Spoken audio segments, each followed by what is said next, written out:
दोस्तों, आपको पता है मगध में कितने ब्राह्मण हैं और कितने भूमिहार हैं? दोस्तों, मगध में जो डिस्ट्रिक्ट पड़ते हैं, आपको पटना पड़ता है, आपको बाढ़ पड़ता है। बाढ़ डिस्ट्रिक्ट नहीं बन पाया, लेकिन उसको हम डिस्ट्रिक्ट का दर्जा ही देते हैं दोस्तों। हम नालंदा पड़ता है दोस्तों, टिकारी पड़ता है, नवादा पड़ता है दोस्तों, गया पड़ता है, औरंगाबाद पड़ता है दोस्तों। ये 4 डिस्ट्रिक्ट पड़ते हैं दोस्तों। हम आज इस वीडियो में जानेंगे दोस्तों कि मगध में कितने ब्राह्मण हैं, मगध में कितने भूमिहार हैं दोस्तों। मगध में हमेशा दोस्तों भूमिहार की आबादी ब्राह्मण से ज़्यादा रही हुई है। इसके पीछे मुख्य कारण क्या है कि पुष्यमित्र शुंग के दौर के बाद से ही दोस्तों भूमिहार की आबादी बढ़ गई, ब्राह्मण की आबादी घट गई दोस्तों। क्योंकि क्योंकि यहाँ के क्षेत्र में यहाँ पे भूमिहारों को या ब्राह्मण जो लोग हुआ करते थे उनको लैंड ग्रांट अधिक मिल गया और लोग खेती बाड़ी की तरफ ज़्यादा ही दोस्तों आकर्षित हो गए। ठीक है दोस्तों। हाँ, मगध में देखिए कि किसकी आबादी ज़्यादा है दोस्तों। तो एक बात आप नोट कर लीजिए दोस्तों, मगध के दोस्तों पटना के क्षेत्र में दोस्तों आपको 76.53% ब्राह्मण भूमिहार है, तो 23.47% ब्राह्मण है। पटना के क्षेत्र में दोस्तों हम बाढ़ के क्षेत्र को नहीं जोड़े, मतलब फटुआ के इधर का जितना भी एरिया है उसको हम काउंट अप नहीं कर रहे हैं दोस्तों। दूसरा क्षेत्र पड़ता है दोस्तों बाढ़। बाढ़ का मतलब है फतुआ का क्षेत्र, आपको बाढ़ का क्षेत्र, मोकामा का क्षेत्र और आपको बाढ़ में हरनौत और सलमेरा का क्षेत्र। ठीक है दोस्तों। यहाँ पर दोस्तों 76.2% भूमिहार है, तो 23.98% ब्राह्मण है। मतलब यहाँ पे भूमिहार की आबादी ब्राह्मण से ज्यादा है दोस्तों। तीसरा क्षेत्र पड़ता है नालंदा का दोस्तों। नालंदा में दोस्तों 68.28% लोग भूमिहार है, तो 31.72% लोग ब्राह्मण है। यहाँ पे ब्राह्मण लोग, कई लोग भूमिहार मैडम को इस बात को मानते हैं, तो यहाँ पे भी दोस्तों भूमिहार की आबादी ब्राह्मण से ज्यादा है दोस्तों। तीनों क्षेत्र में ब्राह्मण से भूमिहार की आबादी ज्यादा है दोस्तों। टिकारी का क्षेत्र में दोस्तों 79.42% भूमिहार है, तो 20.98% लोग ब्राह्मण है दोस्तों। टिकारी का क्षेत्र का मतलब है दोस्तों अरवल डिस्ट्रिक्ट। ठीक है दोस्तों। जहानाबाद डिस्ट्रिक्ट, 2 डिस्ट्रिक्ट हो गए आपको। उसके बाद दोस्तों आपको दाऊदनगर का क्षेत्र, आपको जो कि दाऊदनगर पूरा गोह का क्षेत्र, औरंगाबाद का वो क्षेत्र, और टिकारी का क्षेत्र दोस्तों टिकारी बेलागंज का क्षेत्र जो कि अपर पार्ट है आपको गया डिस्ट्रिक्ट का, और आपको अतरी का क्षेत्र जो कि आपको गया डिस्ट्रिक्ट का अपर पार्ट है दोस्तों।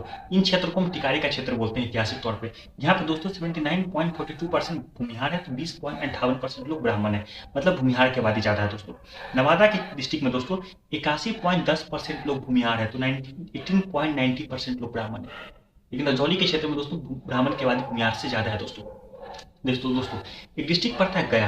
गया में दोस्तों हम आपको टिकारी और अतरी के क्षेत्र को नहीं जोड़ रहे, अपर पार्ट को नहीं जोड़ रहे दोस्तों। यहाँ पे दोस्तों 51.15% भूमिहार है, तो 48.85% लोग ब्राह्मण है। और शेर घाटी के क्षेत्र में ब्राह्मण की आबादी भूमिहार से ज्यादा है, और बाराचट्टी और गया के क्षेत्र में भूमिहार की आबादी ज्यादा है दोस्तों, लेकिन गया सिटी में दोस्तों ब्राह्मण की आबादी ज्यादा है। ठीक है दोस्तों। हम बात करते हैं औरंगाबाद के क्षेत्र की, इसमें हम दाऊदनगर गो हसपुरा को नहीं काउंट अप कर रहे हैं दोस्तों। ठीक है दोस्तों। इन क्षेत्र में दोस्तों 35.93% लोग भूमिहार है, मतलब भूमिहार की आबादी औरंगाबाद में कम है। दोस्तों 64.7% लोग ब्राह्मण है, मतलब दोस्तों आपको औरंगाबाद के क्षेत्र में ब्राह्मण की आबादी ज्यादा है दोस्तों। देखिए गया में और औरंगाबाद में दोस्तों, ठीक है, इसके हम प्लेन पार्ट को नहीं छोड़ेंगे दोस्तों, तो यहाँ पे ब्राह्मण की आबादी भूमिहार की आबादी से ज्यादा होती है दोस्तों। ठीक है दोस्तों।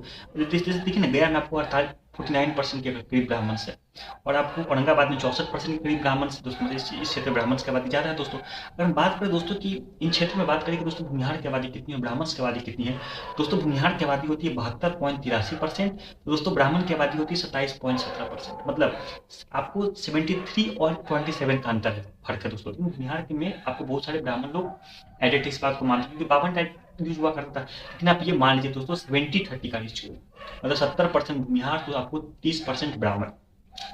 ब्राह्मण जो लोकसभा चुनाव वहां पे नहीं लड़ पाते, उसके पीछे मुख्य कारण ये है कि आपको पटना में ब्राह्मण की आबादी है, तो आपको प्लेन के पार्टी में पटना सिटी में, लेकिन बाकी जगह तो है नहीं ब्राह्मण की आबादी। बाढ़ में भी दोस्तों ब्राह्मण की आबादी नहीं है, नवादा में, नालंदा में भी ब्राह्मण की आबादी नहीं है, नवादा में भी ब्राह्मण की आबादी नहीं है, गया में भी दोस्तों ब्राह्मण की आबादी नहीं है। और दोस्तों गया गया तो रिजर्व सीट है दोस्तों, टिकारी में तो ब्राह्मण की आबादी है नहीं। औरंगाबाद के क्षेत्र में ब्राह्मण की आबादी भूमिहार से ज्यादा है, लेकिन औरंगाबाद के क्षेत्र में क्या है दोस्तों कि राजपूत की आबादी आपको ब्राह्मण से बहुत ज्यादा है। ठीक है दोस्तों। इसलिए दोस्तों वहाँ पे ब्राह्मण लोग मगध में पॉलिटिक्स के तौर पे काफी वीक है दोस्तों। जैसे ही आप झारखंड से चिपका हुआ एरिया की तरफ जाइएगा दोस्तों, वहाँ पे ब्राह्मण की आबादी ज्यादा है दोस्तों। ठीक है दोस्तों। आपको 73% आपको भूमिहार है, तो 27% लोग ब्राह्मण है। 70-30 का रेशियो है दोस्तों। धन्यवाद।